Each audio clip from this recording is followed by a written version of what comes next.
kepemimpinan wanita dan karismatik. Di sini saya telah menyusunnya dari awal sampai akhir, yaitu dimulai dengan pendahuluan, nanti ada meta analisis tentang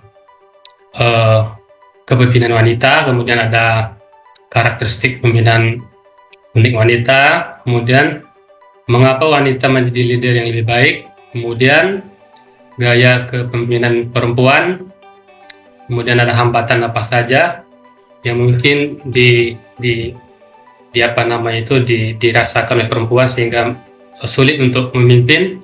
Kemudian ada di sini juga saya jelaskan karakteristik kepemimpinan karismatik.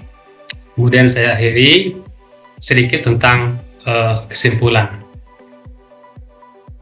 Baik, pandangan kita di sini saya sampaikan apa yang telah diserukan oleh Prof. Sugiono minggu yang telah lalu, yaitu saya ulangi lagi apa yang beliau ceritakan waktu itu tentang kepemimpinan. Kepemimpinan adalah bagaimana seseorang itu mempunyai kemampuan untuk mempengaruhi orang lain, baik orang tersebut atau orang lain tersebut dalam kedudukan tinggi, setingkat maupun rendah. Dalam hal ini dengan tujuan atau maksud agar suatu organisasi itu tujuannya bisa tercapai. Dan ada juga kita lihat di sini dalam ahli dari luar negeri juga disampaikan dalam bahasa Inggrisnya, dan kita sudah sama-sama mengetahuinya. Dan pada intinya kesimpulan daripada definisi kepemimpinan ini adalah seseorang yang berjuang keras untuk menggerakkan orang lain agar dapat meraih cita-cita yang diharapkan pada awal dari suatu organisasi tersebut. Kemudian kalau kita berbicara tentang kepemimpinan wanita, itu tentunya tidak lepas dari bagaimana dari zaman dahulunya. Kita lihat dari zaman dahulu memang sudah ada katakanlah wanita-wanita yang berkuasa.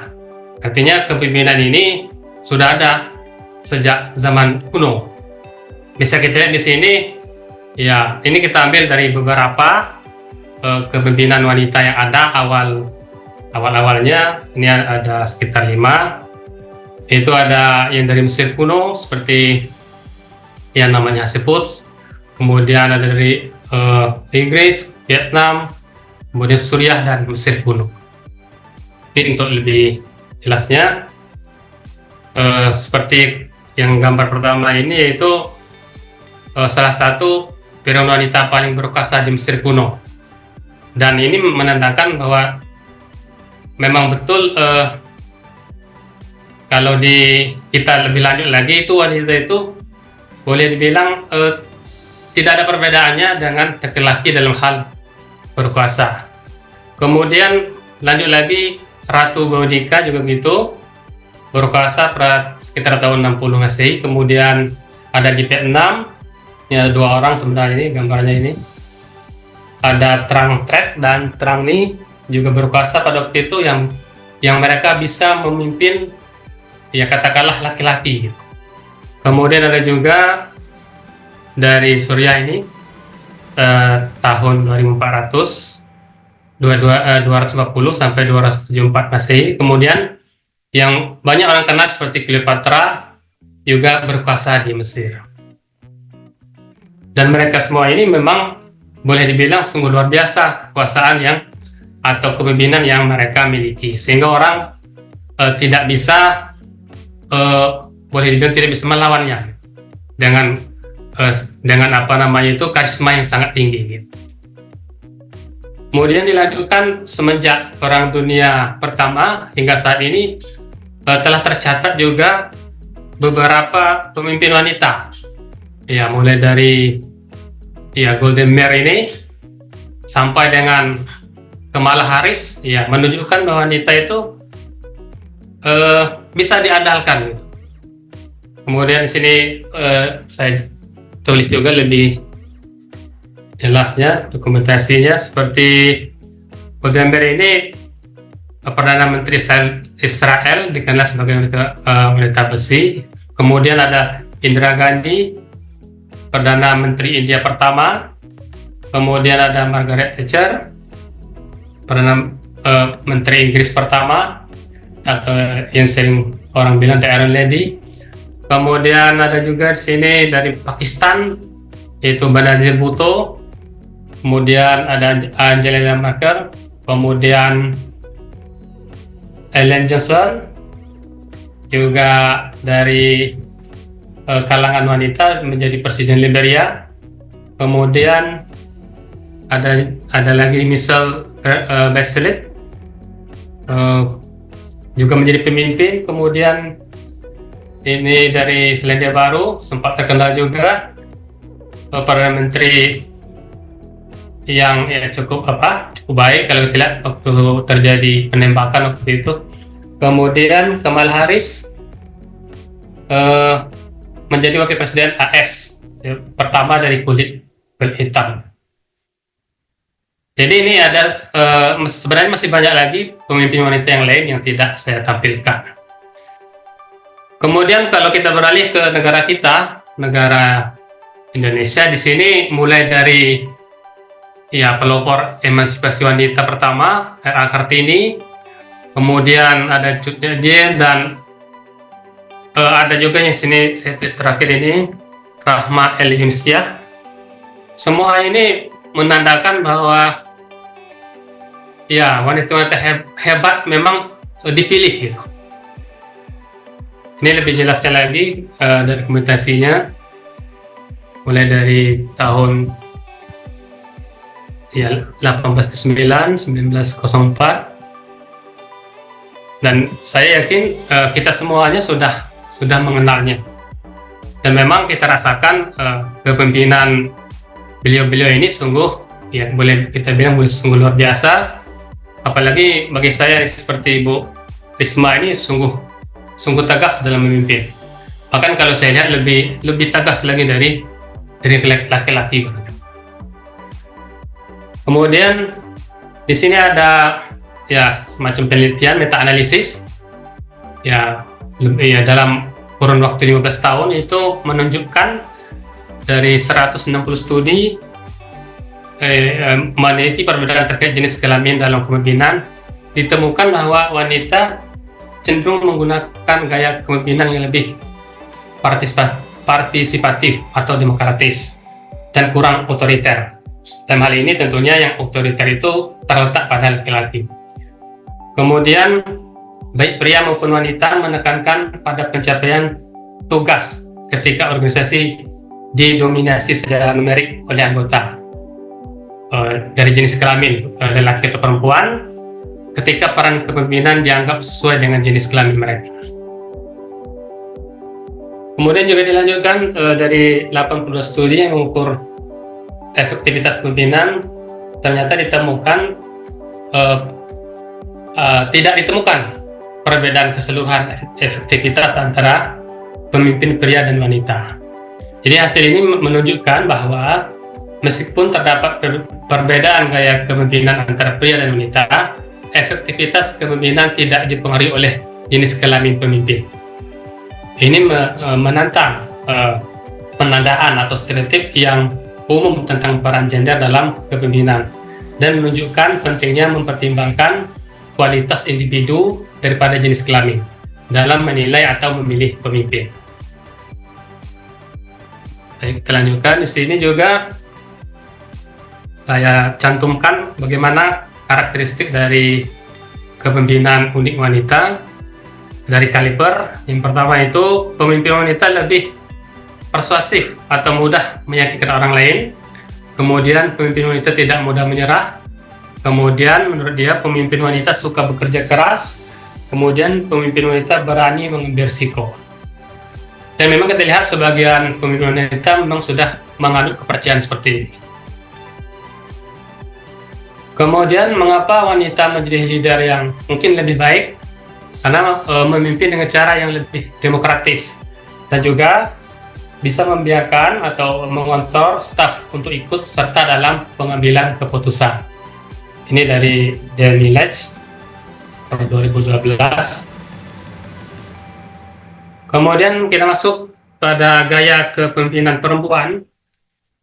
Ya, gaya kepemimpinan perempuan ini tentunya tidak terlepas dari gender. Ya, kita ketahui gender itu ya membedakan perempuan dan lelaki berdasarkan ciri sosial dan budayanya.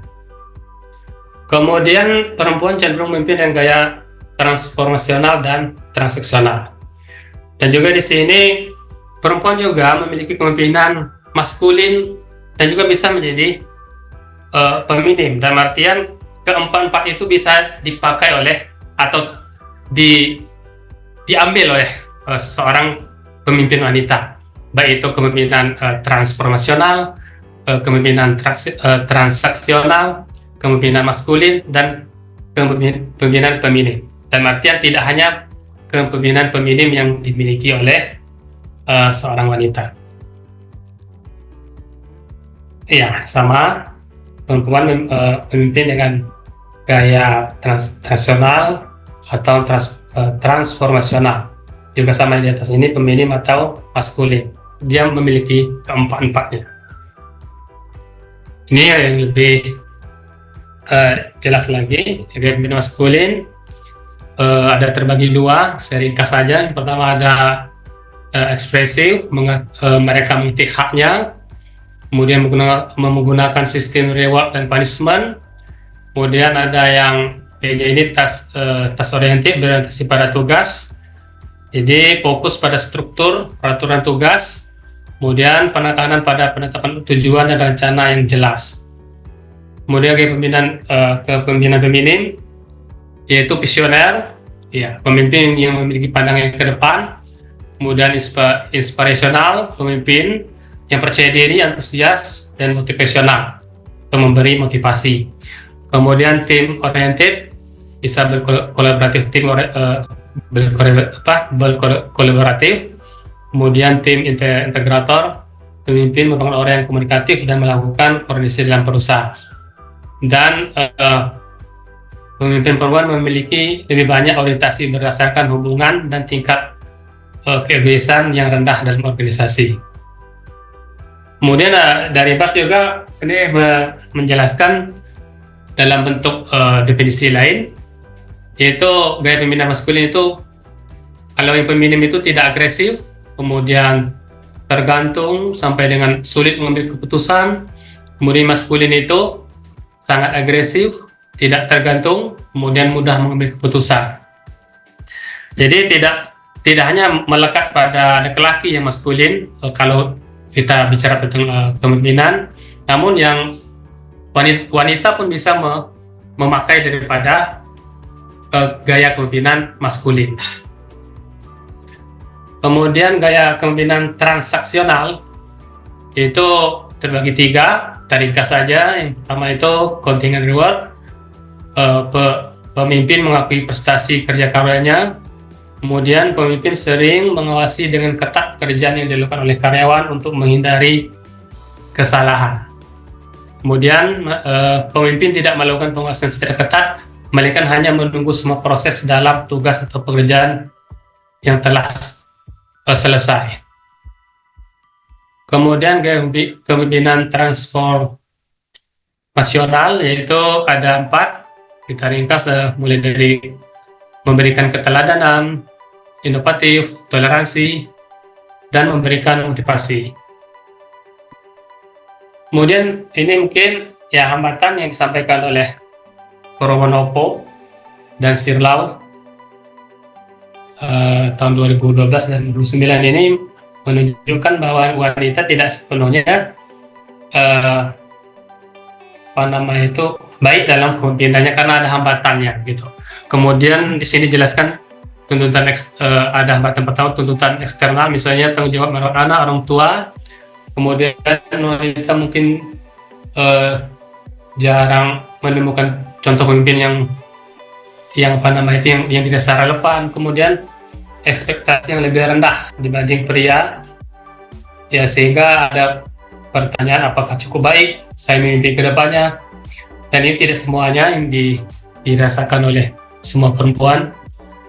Kemudian kita pindah yang tadi tentang kepemimpinan wanita, saya cukup sampai sini. Kita pindah ke kepemimpinan karismatik.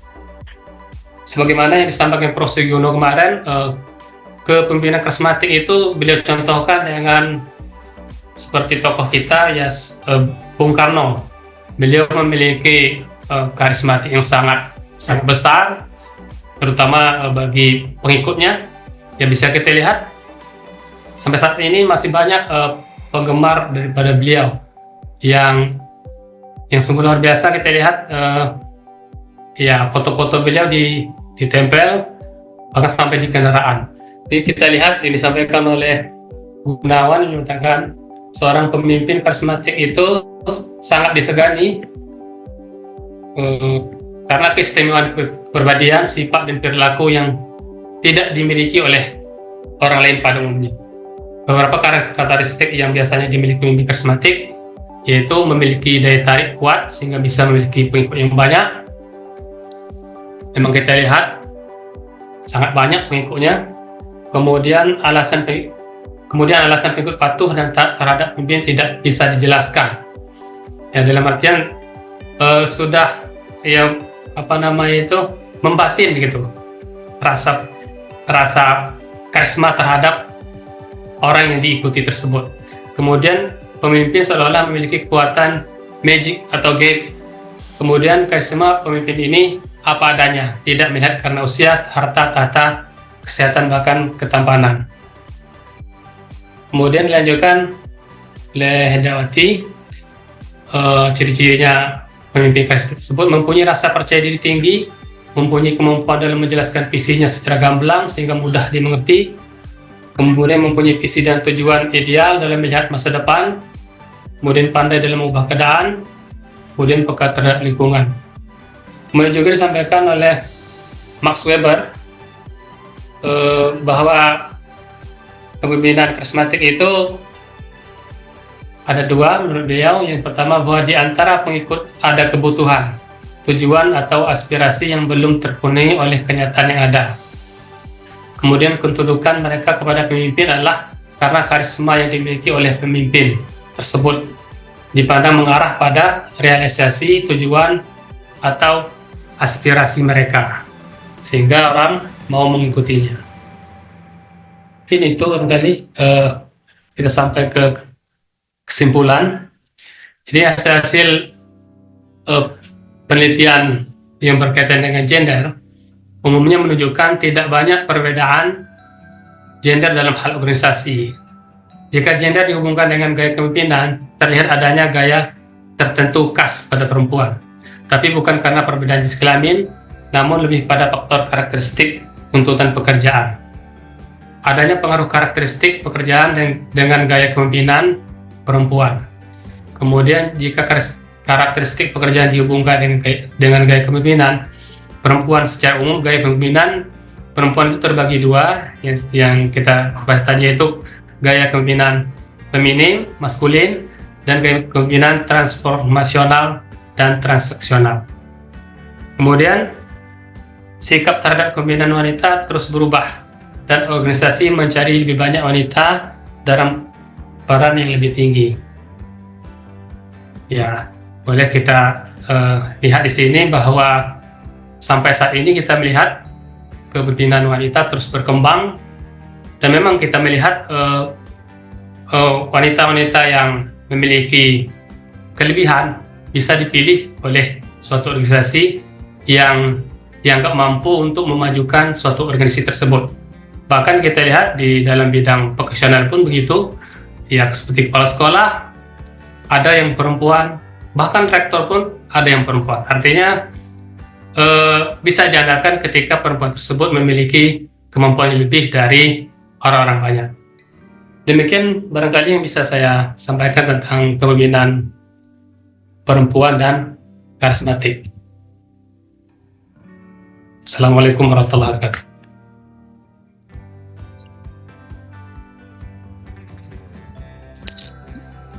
Baik, terima kasih Pak Dedi untuk presentasinya. Untuk waktu presentasinya masih ada 10 menit, tapi mungkin kita lanjutkan saja ke sesi berikutnya ya. Jadi berikutnya diberikan kesempatan kepada para pembahas, yaitu Ibu Mila dengan Pak Alfi. Silakan, mungkin gantian aja kali ya, kita di dalam teknis untuk membahasnya ini. Mungkin saya persilakan dulu kepada Ibu Mila, silakan. Mungkin dapat menyampaikan sanggahan mungkin atau pertanyaan terkait dengan materi yang telah disampaikan oleh Pak Dedi tadi. Oke, terima kasih Pak Ferdinand, terima kasih banyak Pak Dedi untuk sharingnya pagi hari ini ya. Jadi Pak Dedi tadi sudah share kepada kita semua terkait kepemimpinan wanita. Mungkin saya lebih banyak ke wanita dulu ya, Pak Dedi.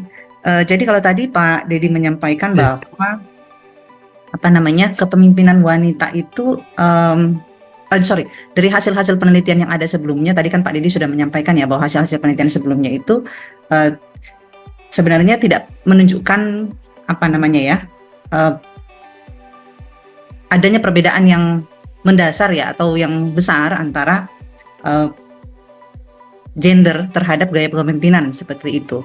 Artinya mungkin ada penelitian-penelitian yang menemukan itu ya, ada juga yang tidak, tetapi pada umumnya bahwa tidak ditemukan adanya perbedaan seperti itu ya kalau saya tidak salah tadi.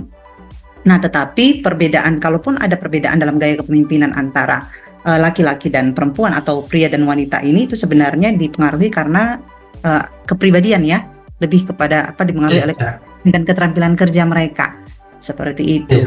Kemudian tadi juga disampaikan Pak Dedi bahwa efektivitas dari kepemimpinan mereka pun juga sebenarnya tidak ada perbedaannya begitu ya, walaupun gaya kepemimpinannya itu berbeda antara laki-laki dan perempuan. Nah, tetapi mungkin bisa dilihat kondisi sekarang. Kalau tadi kan ada beberapa hambatan ya, salah satunya itu adalah budaya mungkin kalau saya tidak salah tadi, kemudian kebijakan-kebijakan dalam organisasi sebenarnya ya, kebijakan organisasi yang mungkin tidak memberikan kesempatan kepada wanita itu untuk bisa menjadi seorang pemimpin. Tetapi kalau kita lihat sekarang itu kan sudah ada pergeseran seperti itu ya, karena banyak sekali pemimpin-pemimpin kita begitu ya.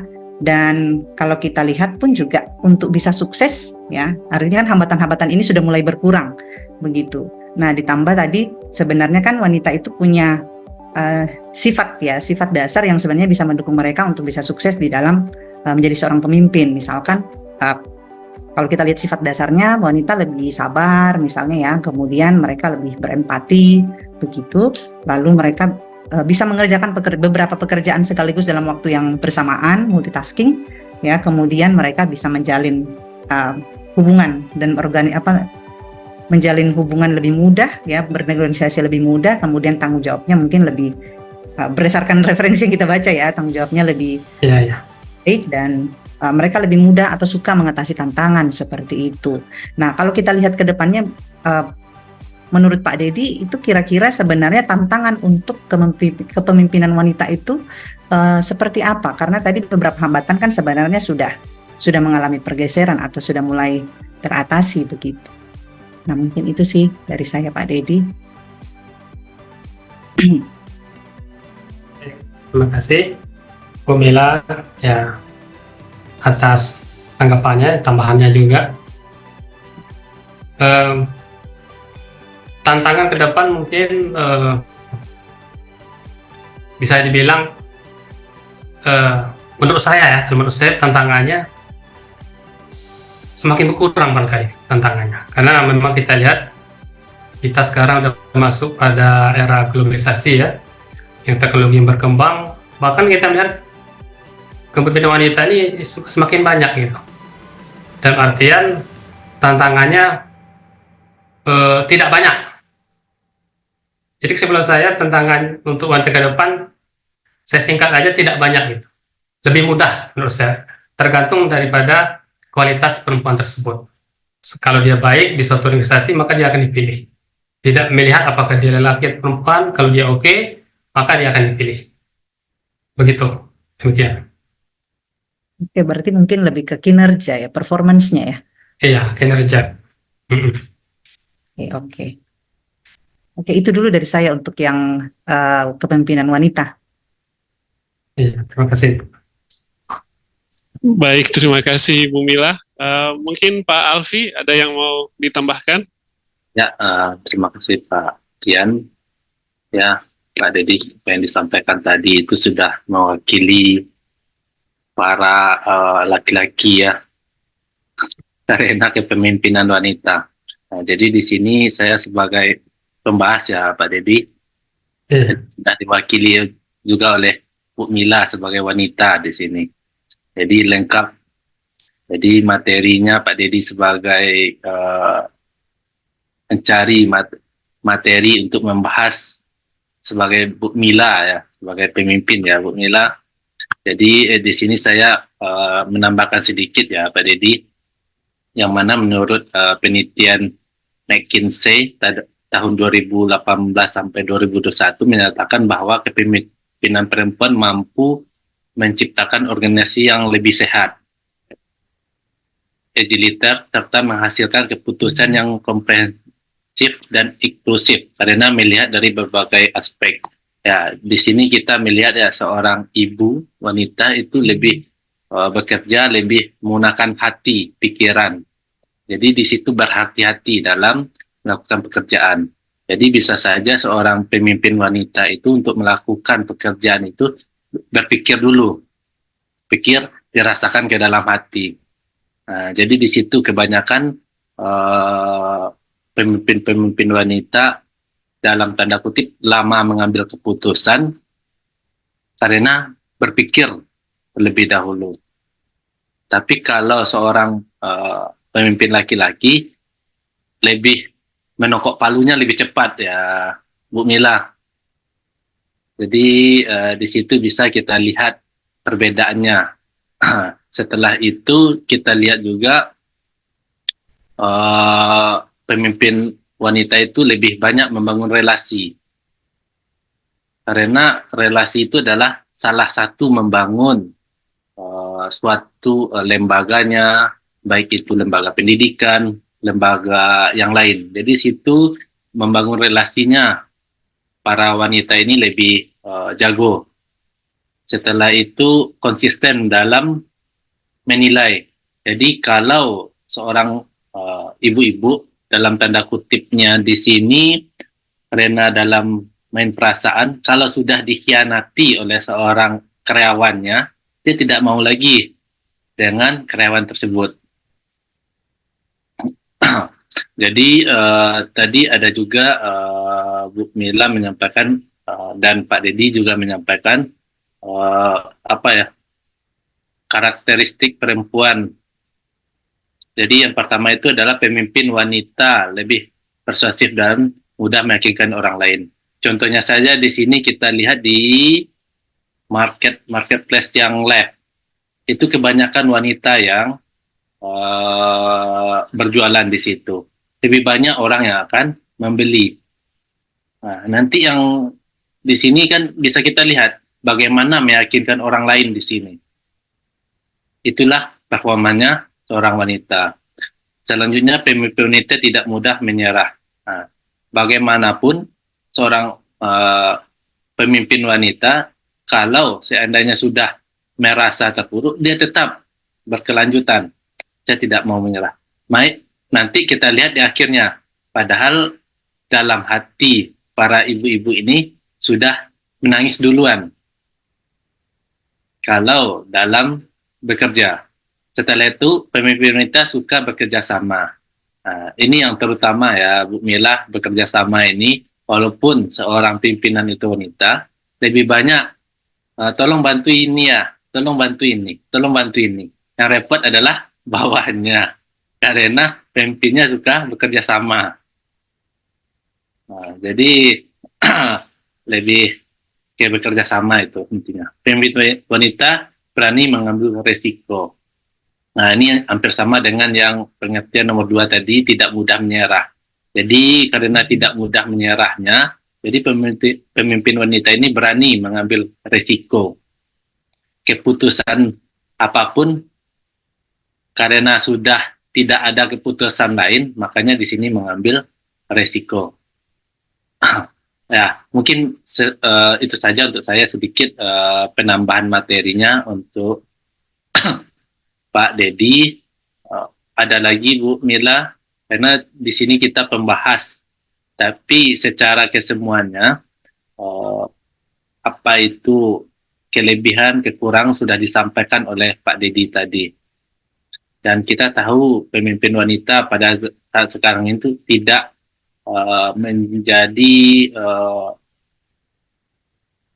pemimpin yang gimana ya, karena sudah familiar dan sudah terbiasa pemimpin wanita itu.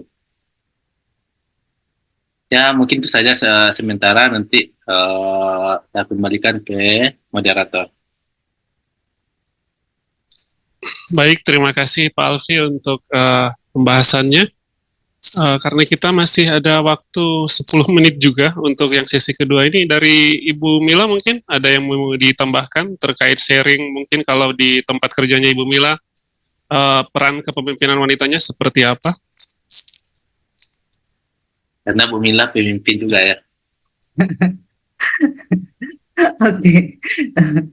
Tadi udah dijelaskan banyak sih tadi ya, ditambahkan oleh Pak Alfi ya, terkait apa namanya karakteristik dari pemimpin wanita yang memang sebenarnya itu sangat dipengaruhi oleh sifat dasarnya dia, seperti itu. Lalu kemudian kalau kita lihat sekarang, apalagi ini kan di dalam kepemimpinan dalam pendidikan begitu ya, konteks kita, kalau kita lihat banyak pemimpin-pemimpin wanita yang muncul di dalam institusi-institusi ya, kepala-kepala sekolah, rektor, dan kayaknya sekarang memang lagi in ya Bapak Ibu ya, Pak Dedi ya, lagi in seperti dan tampaknya biasanya akan tampak sangat banyak perubahan seperti itu ketika selama ini apa namanya organisasi itu lebih sering atau kebanyakan pemimpinnya adalah laki-laki, kemudian ketika ada perempuan atau ada pemimpin wanita yang muncul, nah dengan gaya kepemimpinan yang apa ya, dibilang sangat dipengaruhi oleh sifat dasar mereka. Nah, tadi sudah disebutkan Pak Alfiandri ya, akan agak sedikit membuat apa budaya kerja mungkin di organisasi itu akan mengalami perubahan seperti itu ya.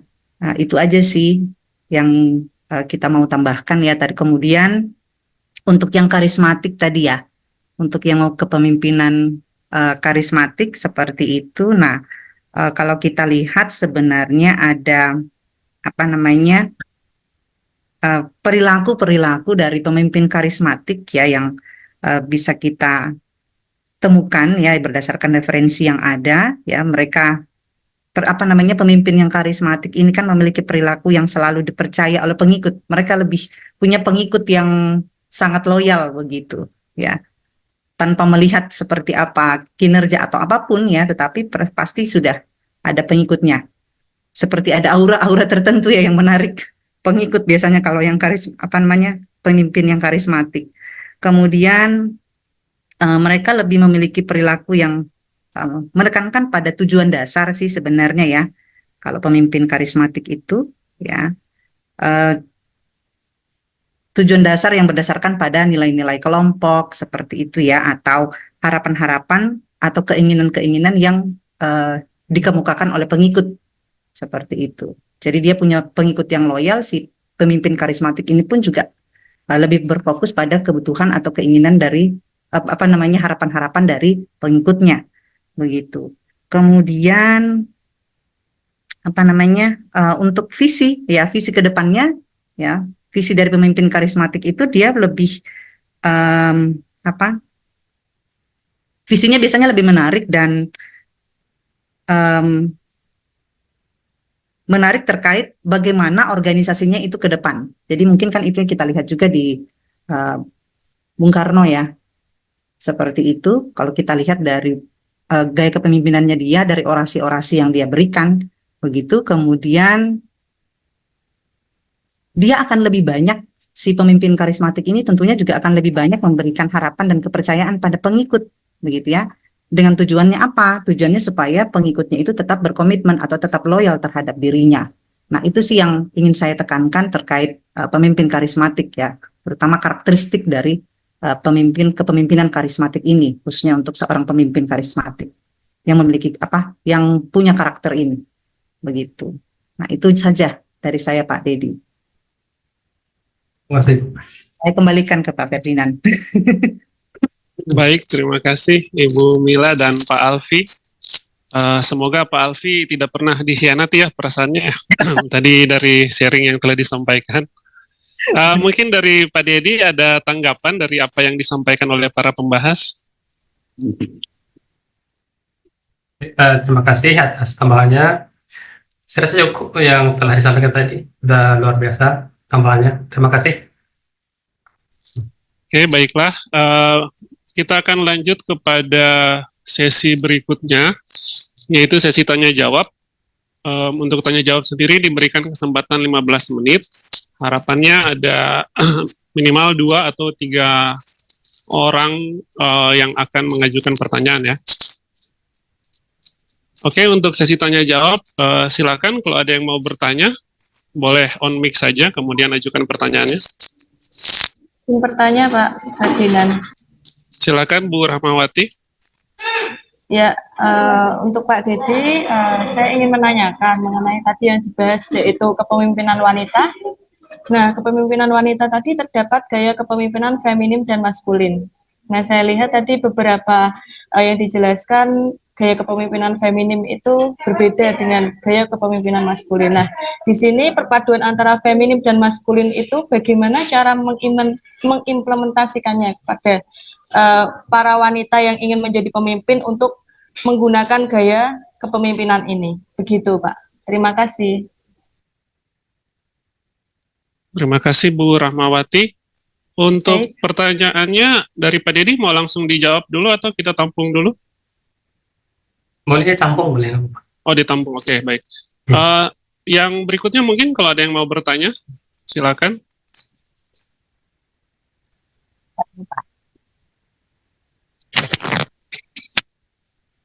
Baik, silakan adik kesayangan kita, Adi Heri, silakan. Wih, langsung tahu ya Bang ya. Terima kasih Bang Ferdinand. Terima kasih Bapak yang presentasi tadi. Saya ingin bertanya sedikit Bapak. Ini mohon maaf ini Pak. Saya kan belum berkeluarga nih ini Pak ya. Jadi saya bukan promosi ya Bapak. tapi begini.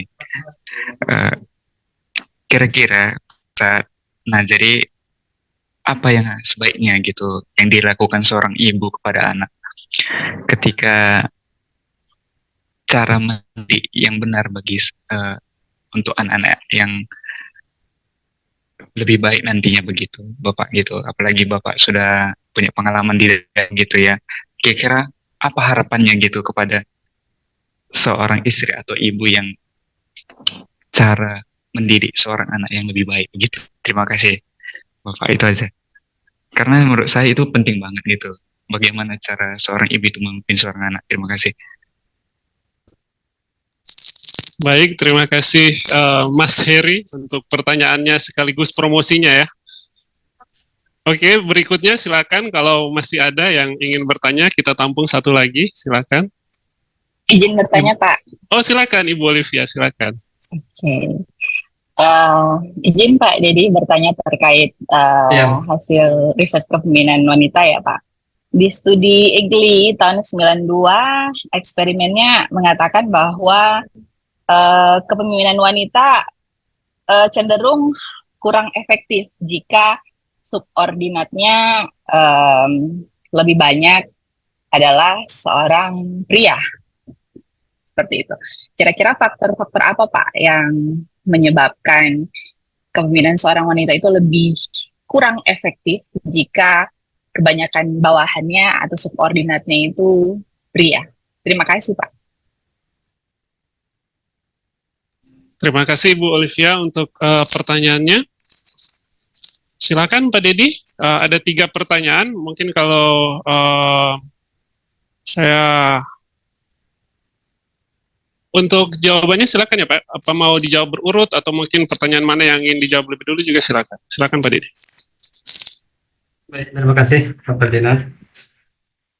Pertanyaan pertama dari Bu Rahmawati tentang gaya kepemimpinan feminim dan maskulin. Bagaimana implementasinya ya? Sebagaimana kita sampaikan tadi itu ada 4 gaya kepemimpinan yang dimiliki oleh perempuan maupun laki-laki. Ada yang namanya tadi gaya kepemimpinan feminim, gaya kepemimpinan maskulin, gaya kepemimpinan transaksional, dan ada gaya kepemimpinan transaksional. Implementasinya itu kalau kita baca dari hasil-hasil penelitian maupun artikel yang ada, itu implementasinya muncul dari dalam atau dari dasar diri perempuan tersebut. Dan memang kita lihat saat sekarang ini, ya wanita itu ada kecenderungan mereka itu seperti, katakanlah laki-laki, ada kecenderungan mereka seperti perempuan. Jadi kadang-kadang bisa digabungkan. Dan itu dapat kita rasakan seperti kepemimpinan yang tegas itu, ya itu maskulin itu sebenarnya. Tidak bisa kita arahkan ke feminim. Jadi seperti Ibu Trisma itu, saya melihat beliau itu udah kombinasi yang baik, feminim dan maskulinnya. Dan juga yang transaksionalnya dan transaksionalnya juga sudah baik. Jadi contohnya implementasinya seperti Ibu Risma aja. Nah, jadi dari situ bisa kita lihat beliau mempunyai kedua-duanya itu. Begitu, Bu Rahmawati. Baik, Pak Dedi, terima kasih atas jawabannya. Oke, terima kasih. Kemudian yang selanjutnya dari siapa tadi? Dari Ibu Olivia ya? Yang kedua dari Pak Heri. Dari Mas Heri ya? Iya, iya. Heri ya. Ya pertanyaan sangat bagus bagi saya untuk menjawabnya, barangkali karena saya sudah menikah gitu. Tentunya saya dapat merasakan, dan itu menurut pendapat saya gitu. Tentunya kita memiliki pendapat berbeda-beda. Bagaimana seorang ibu itu bisa mendidik anak gitu ya? Ya begitu pertanyaan Pak Heri. Iya Bapak ya. Iya. Saya kalau mendidik anak itu, saya itu kerjasama dengan istri. Kami mendidik anak itu tentunya bagi saya berpatokan pada agama kami gitu ya. Karena kami agama Islam, maka kami mengacu pada pendidikan secara Islam. Dan itu tidak menutup kemungkinan nanti kami bisa menggunakan cara mendidik anak, ya katakanlah di luar cara Islam kami mengikuti juga, asalkan itu baik. Artinya bagaimana anak itu bisa setiap harinya itu berubah semakin baik dengan apa yang kita pakai dengan mendidik setiap harinya. Dan memang kita rasakan anak-anak itu tidak ada yang langsung baik. Dia melalui proses. Sulit kita temukan anak yang langsung baik, sangat sulit. Memang dari nol kita didik. Saya ulangi lagi, kami secara Islam dulu, baru yang lain kita pakai gaya bagaimana kita mendidik tersebut. Dan insya Allah sebagaimana contoh terdahulu ya, orang-orang terdahulu itu mendidik seperti itu ya, secara Islam dulu kemudian secara yang lain. Dan itu tidak bisa berlaku kepada semua orang ya, tidak bisa berlaku kepada semua orang. Ada yang berhasil, ada yang tidak. Dan tentunya bagi saya ya, seorang muslim, kami itu ya berdoa gitu, kepada berusaha dan berdoa gitu. Demikian mungkin jawabannya bisa saya sampaikan, Pak Heri. Terima kasih banyak. Jadi semoga kedepannya bisa menjadi contoh juga gitu untuk saya ya kan, kalau punya anak bang nanti. Terima kasih. Baik, terima kasih Pak Heri. Kemudian pertanyaan dari Ibu Olivia, ya bagus pertanyaannya. Bagaimana jika perempuan itu subordinatnya itu banyak laki-laki, gitu ya dia. Sehingga Iya, kurang Pak, efektif ya. hasil penelitiannya Pak ternyata kurang efektif gaya pemimpinannya kalau subordinatnya kebanyakan laki-laki. Iya, ini yang disampaikan dari Bu Livia ini penelitian dari salah seorang ahli Egli ya. Iya, Pak. Iya. Tentunya tahunnya kalau kita lihat tahunnya udah lama ya.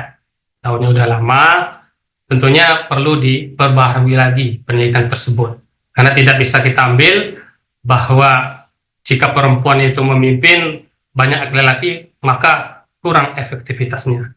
Hal itu kalau kita lihat, karena belum diteliti yang terbaru, tentunya ini bertentangan. Gitu. Contoh-contoh yang ada saat sekarang ini kita lihat, ya katakanlah seperti rektor perempuan, kepala sekolah perempuan itu banyak guru laki-laki, bahkan dia bisa lebih keras lagi dari laki-laki.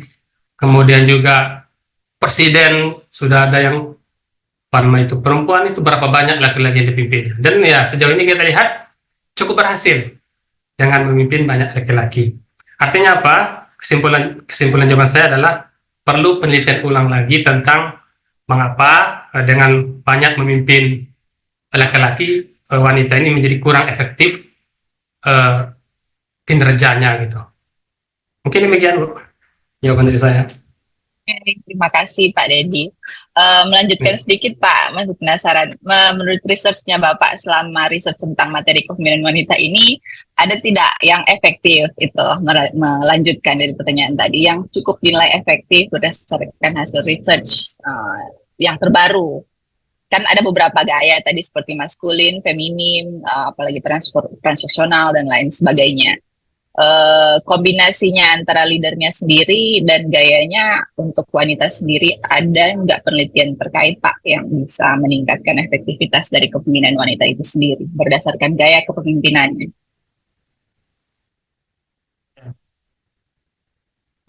Gaya kepemimpinan wanita ini kalau kita lihat ya berdasarkan saya baca juga dari beberapa artikel juga, saya menyimpulkan yang saya baca itu kinerja mereka itu akan meningkat apabila memiliki semacam kualitas yang baik pada diri mereka. Jadi apabila kualitas mereka baik, siapapun yang dipimpinnya itu akan bisa mengikuti atau bisa dipengaruhi oleh pemimpin tersebut. Ya, karena tidak ada bedanya pemimpinan laki dan perempuan tadi. Itu kan sudah kita sampaikan tadi, ada 4 ya tadi. Nah, artinya apa ya, efektivitas atau efektivitas kinerjanya bisa meningkat sesuai dengan ilmu yang dimilikinya, dan itu tidak begitu banyak pengaruh terhadap siapa yang dipimpinnya. Demikian barangkali Bu Olivia. Ini jawabannya. Terima kasih. Baik, terima kasih untuk Ibu Olivia dan para penanya lainnya. Boleh nambahin Pak? Oh, masih ada. Oh ya, boleh. Silakan Pak, boleh sekali. Silakan Pak Ari. Oke, baik. Terima kasih. Salam kenal Pak dari Ari, Pak Dedi. Apa kabarnya? Iya Pak. Lanjut Pak. Iya, tadi cuma nambahi saja ya Bapak Ibu. Tadi Bu Olivia tentang terkait proporsional ya. Efektivitas di sebuah institusi karyawan dan laki-laki dan perempuan. Kalau saya melihat dari sukses story ya, sukses story dari foundernya Canva, itu Melanie Perkins itu dia saat ini punya omset itu sekitar 93 triliun, dan dia mempekerjakan kurang lebih ada 43% dari karyawannya itu adalah perempuan, wanita Bu. Jadi memang faktor karismanya itu awalnya dia tidak ada, maksudnya belum muncul ya. Itu by proses. Jadi dia punya karisma itu ketika sudah melampaui proses, baru yang namanya faktor-faktor yang menginspirasi, kemudian keberaniannya mengambil sikap, terus komitmennya, itu yang membuat karisma di Melanie sendiri. Jadi saya melihat dari sukses story yang dia dari seorang apa namanya seorang anak guru dan engineer yang mencoba untuk dengan hobinya hobinya dan berbisnis gitu ya, dan ada komitmen. Ada dua yang saya lihat dari sukses story-nya itu. Yang pertama itu adalah bagaimana Melanie punya komitmen dan kompetensi kira-kira gitu. Dan itu yang dia pegang, dan ketika dia menjalankan bisnisnya dengan strategi bisnisnya yang dia lakukan, dia memang mampu menempatkan orang-orang yang tepat gitu ya. Seperti ya tadi kaum yang laki-laki yang memang betul-betul ditempatkan di tim-tim yang seperti technical gitu ya. Itu dari orang-orang Google dan sebagainya, SS Google Map itu diambil beberapa orang, kemudian diberikan kebebasan sehingga dia memang dikelilingi oleh orang-orang yang memiliki komitmen dan kompetensi yang kira-kira dia harapannya itu memang kompetensi yang dia inginkan sesuai dengan pasar ya. Artinya standarnya ya standar keinginan pasar lah. Jadi ekspektasi tingginya itu diukur dari situ. Jadi kemudahan itu adalah ekspektasinya. Jadi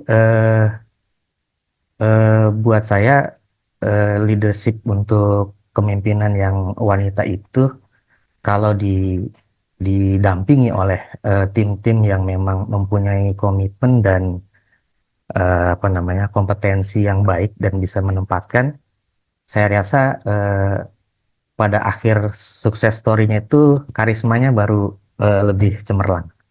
Kira-kira gitu Bapak Ibu. Jadi itu saja kalau dari sisi strategi bisnis yang saya lihat dari sukses story Melanie Berkin. Itu saja mungkin Pak Dedi. Makasih. Terima kasih Pak Ari. Baik, terima kasih Pak Ari sudah share ya insight yang sangat menarik terkait kepemimpinan di Canva ya. Kita tahunya sekali penggunanya sekarang di era modern ini. Oke, mungkin apakah ada yang masih mau bertanya? Kita masih ada 3 menit sih, kalau ada yang masih bertanya. Saya nambahkan ya Pak. Oh, silakan Pak Alfi. Ya, kita bisa melihat juga ya, brand yang terkenal saat sekarang itu adalah bagi para ibu-ibu ya. Itu adalah Wardah. Jadi kan pemimpinnya atau pendirinya adalah seorang ibu-ibu. Yang mana awalnya itu dari apoteker ya. Seorang ibu-ibu yang menjadi apoteker. Jadi setelah itu bagaimana beliau membangun brand. Karena dari niat dari kecil pengen memiliki brand sendiri. Nah, dari situlah beliau berusaha untuk memimpin atau memiliki brand tersebut. Apalagi saat sekarang, dimanapun, sampai ke luar negeri pun kita tahu Wardah itu produknya asli Indonesia. Nah, jadi bagaimanapun keterpurukan, karena saya sudah membaca juga dari pemimpin Wardah, yaitu adalah Bu Nur Hayati Subakat itu ya, dari Padang, karena sempat kegagalan sampai pabrik beliau terbakar ya Bapak Ibu. Nah, dengan itu tekad dan niat beliau juga untuk melihat perkembangan itu, jadi sampai sekarang tidak ada orang yang tidak kenal lagi dengan Wardah. Itu kan adalah kepemimpinan wanita juga kita lihat. Jadi bagaimana tekad, kemauan yang disampaikan oleh Pak Dedi tadi itu ya, ciri-cirinya semua ada kita lihat dari Ibu Nur Hayati Subakat, seorang pemimpin wanita. Jadi semuanya kalau kita lihat dari awalnya pendirian itu ada semuanya tadi yang disampaikan oleh Pak Dedi. Ya, brand yang terkenal saat sekarang ini. Yang mungkin itu saja ya Pak Dian. Baik, terima kasih Pak Alfi untuk share-nya juga. Jadi figur pemimpin dari dalam negeri ya, dari Indonesia, pemimpinnya Wardah. Oke, Pak menyampaikan Didik, namun ada yang ya, mau di... Oh, boleh, silakan Pak Didik. mungkin penutupnya apa ya, tadi sudah disampaikan pemimpin-pemimpin yang hebat, sudah disampaikan semuanya, tapi di sini yang mau saya sampaikan adalah sehebat apapun wanita dalam memimpin, tapi juga perlu diingat bahwa wanita juga harus siap untuk dipimpin. Ya, mau di perusahaan sebesar apapun, wanita juga harus siap untuk dipimpin. Gimana dipimpinnya? Di dalam rumah tangga nanti. Ingat bahwa seorang wanita itu memiliki seorang suami, dan suami adalah pemimpin di dalam keluarga itu sendiri. Jadi ketika sudah hebat memimpin perusahaan besar, jangan lupa untuk siap untuk dipimpin oleh suaminya, walaupun mungkin suaminya hanya karyawan biasa. Sekian dari saya, Pak Ferdinand, terima kasih. Makasih Pak Ustadz. Baik Pak Didik, terima kasih untuk tambahannya. Mungkin cukup sekian ya, karena waktunya juga sudah habis. Jadi izinkan saya untuk menyampaikan kesimpulan dari presentasi yang disampaikan pagi ini oleh Pak Didik dengan tema kepemimpinan wanita dan karismatik. Oke, tadi Pak Didik sudah menyampaikan bahwa di dalam kepemimpinannya wanita cenderung menggunakan gaya pemimpinan yang lebih demokratis, dan berdasarkan literatur review yang dilakukan oleh Pak Didik tidak ditemukan perbedaan efektivitas antara pemimpin pria dan wanita, serta tidak banyak perbedaan gender dalam organisasi. Kemudian dari para pembahas tadi juga sudah ditambahkan bahwa dalam pekerjaan wanita cenderung lebih multitasking, lebih suka menghadapi tantangan. Kemudian kepemimpinan dipengaruhi oleh sifat dasar yang mempengaruhi kinerja organisasi. Bagaimana perilaku seorang pemimpin karismatik dipercaya oleh pengikut, berpegang pada tujuan dasar dan harapan dari para pengikutnya. Juga sudah ada beberapa pertanyaan tadi. Terima kasih kepada para penanya dari Ibu Rahmawati, Pak Heri, Ibu Olivia. Kemudian ada tambahan juga dari Pak Ari, Pak Alfi, dan Pak Didik. Oke, mungkin demikian presentasi yang sudah disampaikan oleh Pak Dedi. Sebagai moderator, saya minta maaf kalau ada kekurangan. Wassalamualaikum warahmatullahi wabarakatuh.